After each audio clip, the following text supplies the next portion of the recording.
So probably the most misunderstood aspect of the golf swing is impact.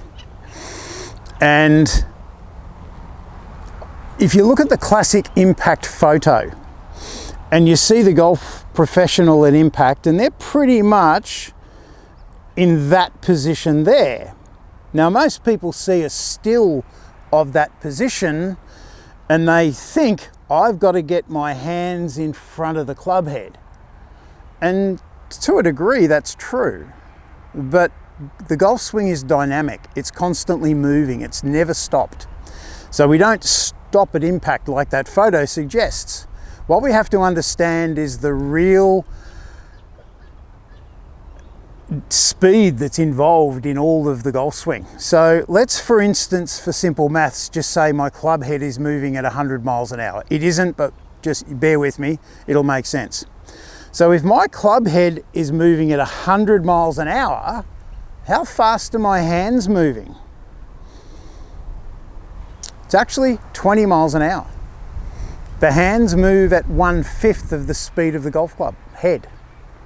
So if we then think that's at 100 and that's 20, how fast are my shoulders going? It's 15 miles per hour. So we've got 100, we've got 20, and we've got 15. How fast are my hips moving through the golf swing? It's 10 miles an hour. So if we sit back and we start thinking of this impact position again, where the hands are slightly in front, the hips are slightly open, but most importantly, my shoulders are relatively square, and you can see from the camera just behind me there that my shoulders are relatively square. But remember, this is a moment in time. Remember the speeds that are at play. That's 100, that's 20, that's 15, that's 10. What happens to the next frame? It's not this, which is what most people think, and I see them trying to keep their hands in front for as long as they can.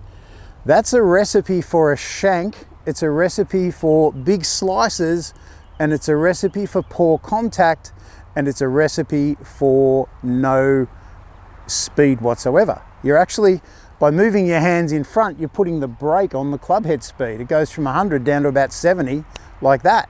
We don't want to do that. We want to accelerate through the shot. So yes, at the moment of impact, the hands are very slightly in front of the club head. But because that's 5 times faster than that, the position just after impact is the club is getting in front of the hands. And you see the classic follow-through position of most golf pros, and their arms are outstretched like that. The club face is nice and square, toe to the sky. The right arm is dead straight. So I've released. I haven't gone like this and got the chicken wing and that broken left arm. We're trying to get that golf club into that position. So impact is a moment in time, but you don't stop at impact. You've got to accelerate through impact. So if we can just focus on allowing the club head to get in front of our hands, and I'm not talking about flipping, that's not what we're doing. Yes, at the point of contact, the hands are very slightly in front, but just due to the speed of that club head going 5 times faster than our hands, we get into that position. So I think it's a really good position to practice at impact. So we just take our setup, keep our shoulders square and our hands there, and we just turn the hips ever so slightly forward. There's impact. And then we can practice from there, pushing through and getting into that nice follow-through position. So if you can improve that impact position and allow that club head to get in front of the hands pretty much straight after impact, you're going to hit crisper golf shots, you'll hit further golf shots, straighter golf shots, and you're going to enjoy your golf a lot more. If you want to get better at golf, I'm going to put a link to another video just up here I know is going to help you improve your golf.